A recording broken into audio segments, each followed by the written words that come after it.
भाई एक सेव पूरी बनाना और तीखा बनाना। तू दही पूरी है, एक दही पूरी लगा।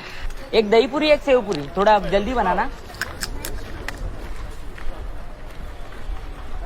ना काल पाऊस काय पडत होता। हा ना, आणि आज बघ छत्री आणणे पाऊस नाही पडत होता. हा ना, कळतच नाही पावसाचं भेंडी आपल्या बरोबर विरोधातच त्याला काय ना काय हा करायचं। ना.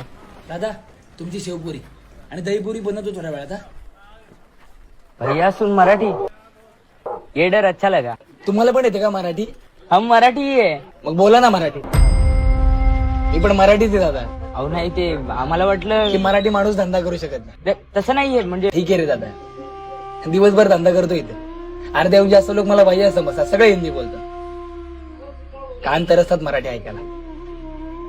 आपल्या कुठल्या भाषेची वैर नाही आहे, प्रत्येकाला आपली भाषा बोलण्याचा अधिकार आहे।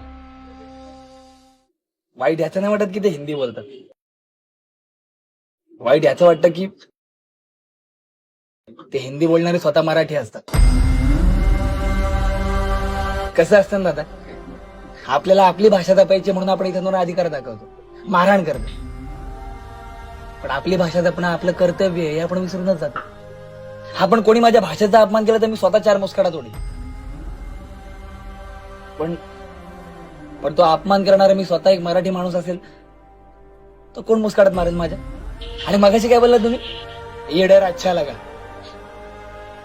अरे दादा, आपण जेवढं आपल्या भाषेवर प्रेम करतो ना तेवढं सगळ्यांनी करायला हवं। आपली भाषा भीतीची नाही, प्रेमाची भाषा आहे।